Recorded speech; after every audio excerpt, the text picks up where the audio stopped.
ಇದನ್ನು ಬೇಕಾದ್ರೆ ನಾವು ಇದು ಮಾಡ್ಕೊಂಡು ತಿನ್ಬೋದು. ಹುರಿದು ಬಹಳ ಚೆನ್ನಾಗಿರ್ತದೆ. ಹುರಿದು ತಿನ್ನಕ್ಕಾಗತ್ತಾ? ಹುರಿದು ತಿನ್ಬೋದು. ಬೋಂಡಕ್ಕೆ ಹಾಕೋಬಹುದು, ಬಜ್ಜಿಗೆ ಹಾಕೋಬಹುದು, ಪ್ರತಿ ಒಂದಕ್ಕೂ ಉಪಯೋಗಿಸಬಹುದು ತರಕಾರಿ ಅಲ್ವಾ. ಬೆಳ್ಳುಳ್ಳಿಗೆ ನೋಡಿ, ಅಲ್ಲೊಂದು 20 ಪಪ್ಪಾಯ ಇದೆ. ಅದೇ ಮರದಲ್ಲಿ ಇಲ್ಲೊಂದು ಗೆಲ್ಲಲ್ಲಿ 20 ಪಪ್ಪಾಯ ಇದೆ. ಆ ಕಡೆ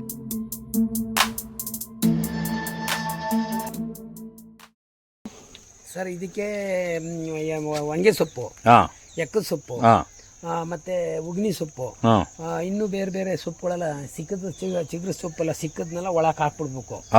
ಒಳಕ್ಕೆ ಹಾಕ್ಬಿಟ್ಟು ಅದ್ರೊಳಗೆ ಸ್ವಲ್ಪ ಬೆಲ್ಲ, ಉಪ್ಪು ಹಾಕ್ಬಿಟ್ಟು ನಾಟಿ ಹಸಿನ ಗೊಬ್ಬರ, ಸಗಣಿ, ನಾಟಿ ಹಸಿನ ಸಗಣಿ ಮತ್ತೆ ಗಂಜಲ ಹಾಕ್ಬಿಟ್ಟು ಹಿಂಗೆ ಕೊಳೆ ಹಾಕ್ಬಿಟ್ರೆ 12 ದಿವಸದ ಮೇಲೆ ಎಲ್ಲ ಇದಾಗ್ತದೆ.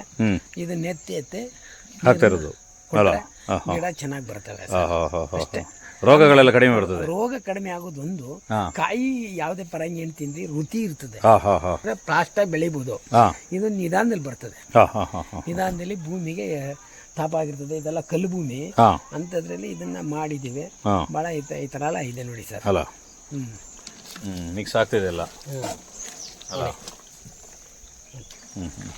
ಇದು ಪ್ಯಾಷನ್ ಫ್ರೂಟ್ ಜ್ಯೂಸ್ಗೆ ಬಹಳ ಚೆನ್ನಾಗಿರ್ತದೆ. ಜ್ಯೂಸ್ ಮಾಡ್ಕೊಂಡು ಕುಡಿಬಹುದು.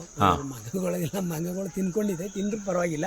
ಆದ್ರೆ ಬಹಳ ಚೆನ್ನಾಗಿ ಹಬ್ಬಿದೆ ನೋಡಿ, ಬಹಳ ಚೆನ್ನಾಗಿದೆ. ಇದೆಲ್ಲ ಚಪ್ರ ಹಾಕಿ ಇದೆಲ್ಲ ಮಾಡಿದಿವಿ.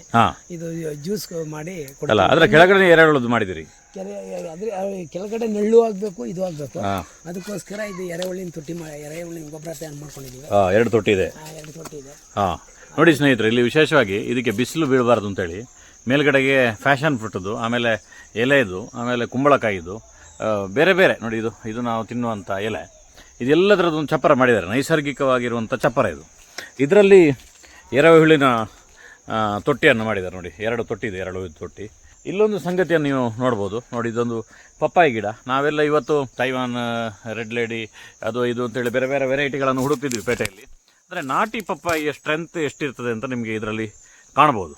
ಅಂದರೆ ಒಂದು ಗಿಡ ನೋಡಿ, ಹಿಂದೆ ನಾವು ಸಣ್ಣದಿರಬೇಕಾದ್ರೆ ಹೀಗೆ ಆಗ್ತಿದ್ರು ನಮ್ಮ ಮನೆಯಲ್ಲೆಲ್ಲ. ಈಗ ಈಗಿನ ಹುಡುಗರು ನೋಡಿರ್ಲಿಕ್ಕಿಲ್ಲ ನೋಡಿ. ಅಲ್ಲೊಂದು 20 ಪಪ್ಪಾಯ ಇದೆ.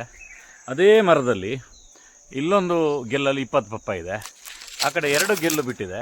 ಅಲ್ಲಿ ಪುನಃ ಒಂದು 10 ಪಪ್ಪಾಯ ಇದೆ. ಅದರೊಟ್ಟಿಗೆ ಇಲ್ಲೊಂದು 10 ಪಪ್ಪಾಯ ಇದೆ.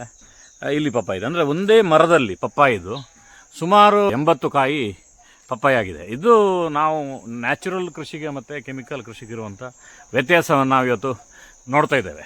ಇದು ಹೊರಗಿನವರಿಗೆ ಆಶ್ಚರ್ಯ ಆಗ್ಬೋದು ಇದು ನೋಡಿದರೆ, ಈ ರೀತಿ ಇದೆಯಾ ಅಂತೇಳಿ. ಪಪ್ಪಾಯಿಯಲ್ಲೂ ಗೆಲ್ಲು ಬಿಡ್ತದೆ ಅಂತೇಳಿ. ಆದರೆ ಇದೆ, ನಮ್ಮ ಮನೆಯಲ್ಲೂ ಹಿಂದೆ ಆಗ್ತಿತ್ತು. ಇವಾಗ ಎಲ್ಲ ಕಡೆ ಆಗ್ತದೆ, ಹಳ್ಳಿಗಳಲ್ಲೆಲ್ಲ ಅದೇ ರೀತಿ ಇರುವಂಥದ್ದು. ಈಗ ಮಾತ್ರ ಸಿಟಿಗಳಲ್ಲಿ ಮಾತ್ರ ಹೈಬ್ರಿಡ್ ಪಪ್ಪಾಯಿಗಳನ್ನೇ ತೊಗೊಂಬಂದು ತಿನ್ನುವಂಥದ್ದು ಪದ್ಧತಿ ಇದೆ. ಹಿಂದೆ ಎಲ್ಲ ಪಪ್ಪಾಯಿ ಪೇಟೆಯಲ್ಲಿ ದುಡ್ಡು ಕೊಟ್ಟು ತಿನ್ನುವಂಥ ಸಿಸ್ಟಮ್ ಇರ್ತಾ ಇರಲಿಲ್ಲ ಸರ್. ಇದೊಂದು ವಿಶೇಷವಾದಂತ ಗಿಡ.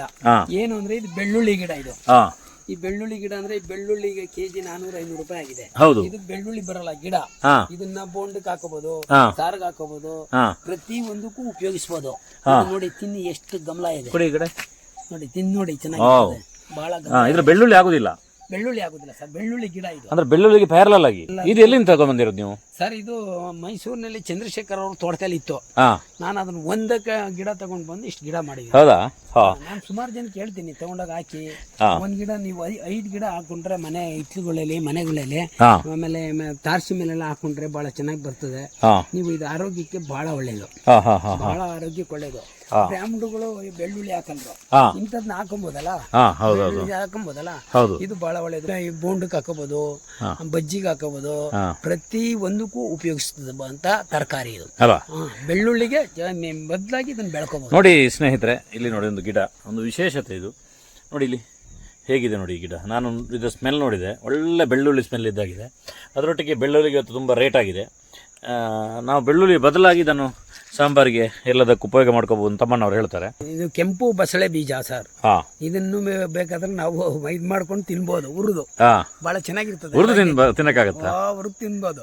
ಉಪ್ಪು ಖಾರ ಹಾಕಿ ತಿಂತಾ ಇದ್ರೆ ಬಹಳ ಚೆನ್ನಾಗಿ ಇರ್ತದೆ. ಕೋಳಿಗೆ ಹಾಕ್ತಿವಿ, ಎಸ್ಕೊಳಗೆ ಎಲ್ಲ ನಾವು ಎಲ್ಲ ಪ್ರತಿ ಒಂದಕ್ಕೂ ಉಪಯೋಗಿಸ್ಕೋತೀವಿ. ಫೈಟಿಂಗ್ ಕುಳಿ ಸಾಕಿ ಅದ್ರ ಗಿಡ ಮಾಡಕ್ಕಾಗತ್ತಾ? ಮಾಡ್ಬೋದು ಸರ್, ಮಾಡ್ಬೋದು. ಮಾಡಿದ್ದೀರಾ?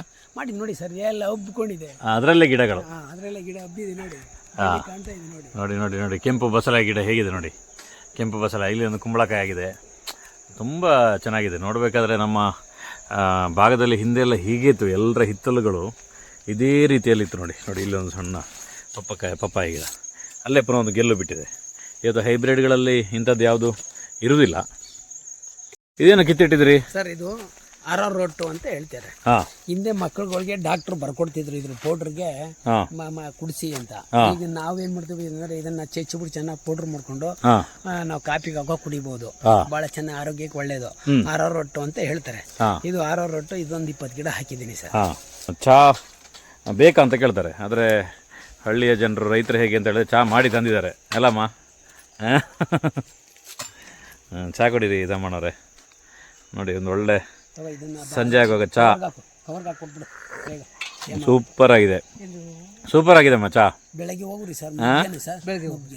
ಇಲ್ಲ ಇಲ್ಲ, ನನಗೆ ರಾತ್ರಿ ಹೋಗಲೇಬೇಕು. ನನಗೆ ಬೆಂಗಳೂರಲ್ಲಿ ಸ್ವಲ್ಪ ಕೆಲಸ ಇದೆ, ಹಾಗೆ ನಾನು ರಾತ್ರಿ ಹೋಗ್ಬೇಕು. ಬರ್ಬೇಕು ಬರ್ಬೇಕಾದ್ರೆ ಅಪ್ಪನ್ಗೆ ಕಣ್ಣು ದೃಷ್ಟಿ ಕಮ್ಮಿ ಅಲ್ವಾ, ಕತ್ಲೆ ಆದ್ಮೇಲೆ ಇಲ್ಲಿ ಹೋಗಲ್ಲ. ಇನ್ನ ಕೋಳಿ ಪಾಳಿ ಎಲ್ಲ ನೋಡ್ಬೋದಾಯ್ತು, ಹೊರಳು ಎಲ್ಲ ಹೌದೌದು, ಕತ್ಲೆ ಆಗೋಯ್ತು. ಕರೆಕ್ಟ್. ಬೆಳಗ್ಗೆ ಹೋಗೋರಿ ಅಂತ ಇನ್ನೊಂದ್ಸಲ ಬರ್ತೀನಮ್ಮ. ಚಹಾ ಮಾತ್ರ ಸೂಪರ್ ಆಗಿದೆ. ಸ್ನೇಹಿತರೆ ನಮಸ್ತೆ. ಇವ್ರದ್ದು ಕೇವಲ ಇಷ್ಟು ಮಾತ್ರ ಅಲ್ಲ, ಅದ್ಭುತವಾಗಿರುವಂಥ ಕೈತೋಟ. ನಾನು ಹಾಕಿರುವಂಥ ಎಪಿಸೋಡ್ಗಳು ಕೈತೋಟ ಭಾಗ 8 ಮತ್ತು 12ರಲ್ಲಿ ಬಳ್ಳಿ ಬಟಾಟೆ ಮತ್ತು ಖಾನಾಕಲ್ಲಟೆ ಸ್ಟೋರಿ ನನ್ನ ಚಾನಲಲ್ಲಿದೆ. ಅದು ಇವ್ರದ್ದೇ ಮನೆಯಲ್ಲಿ, ಇವ್ರದ್ದೇ ಕೈತೋಟದಲ್ಲಿರುವಂಥದ್ದು. ಆ ವಿಡಿಯೋನೂ ಕೂಡ ನೀವು ನೋಡಬಹುದು.